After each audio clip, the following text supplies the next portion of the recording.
పరిషత్ schools ఉన్నాయి, మండల పరిషత్ schools ఉన్నాయి, మున్సిపల్ స్కూల్స్ ఉన్నాయి.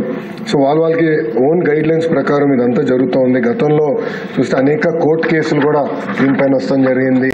మళ్ళీ కంటెంప్ట్ ఆఫ్ కోర్టు కూడా అవుతాం జరిగింది అధ్యక్ష. అందుకే ఒక యూనిఫైడ్ యాక్ట్ తీసుకొస్తే బాగుంటుంది ఆలోచనతో ఈ ప్రతిపాదన పెడతాం జరిగింది అధ్యక్ష.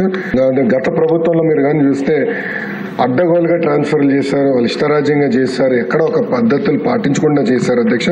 అంతేకాదు అధ్యక్ష, ఎలక్షన్ టైంలో అధ్యక్ష బ్యాన్ పీరియడ్లో కూడా 1100 మంది ఉపాధ్యాయుల్ని ఏకపక్షంగా ట్రాన్స్ఫర్ చేశారు. అది కోర్టుకి వెళ్ళి మళ్ళీ తిరిగి కోర్టే కొట్టించే పరిస్థితికి వచ్చారు అధ్యక్ష. కావాలని కొంతమందిని రాజకీయ కక్షతో ట్రాన్స్ఫర్ కానికుండా కూడా ఆనాడు ఇబ్బంది పెడతాం కూడా జరిగింది అధ్యక్ష. ఇంకో పక్కన చూస్తే అధ్యక్ష, గడిచిన 5 సంవత్సరాలు అనేక లిటిగేషన్లు వచ్చినాయి. హైకోర్టు కూడా ఈ ట్రాన్స్ఫర్ ఉత్తర్వుల్ని ఇది కరెక్ట్ కాదని చెప్పి మళ్ళీ గైడ్ లైన్స్ నిబంధనలు విరుద్ధంగా ఉన్నాయని చెప్పి అది కూడా మళ్ళీ తీయాస్తం జరిగింది అధ్యక్ష. అనేక సార్లు కోర్టు కూడా ఇంటర్వ్యూన్ అయ్యి ఈ ట్రాన్స్ఫర్లో ఇబ్బంది పెడతామని జరిగింది అధ్యక్ష. ఎక్స్టర్నల్ ఇన్ఫ్లుయెన్స్ తగ్గించి ఎక్కువ ఉపాధ్యాయులు చదువులు చెప్పాలి, ఆ పవిత్రమైన బాధ్యత వాళ్ళకి అప్పగించాలన్న ఆలోచనలో మన ప్రభుత్వం ఉంది అధ్యక్ష. అంతేకాకుండా ఒక ట్రాన్స్పరెన్సీ, అకౌంటబిలిటీ ఈ ఆన్లైన్ ద్వారా తీసుకొద్దాం అనే ఒక ఆలోచన పెట్టుకున్నాం. ఇంకో పక్కన ఒక గ్రీవెన్స్ రిడ్రెసల్ మెకానిజం కూడా దీంట్లో పొందుపరచడం జరిగింది.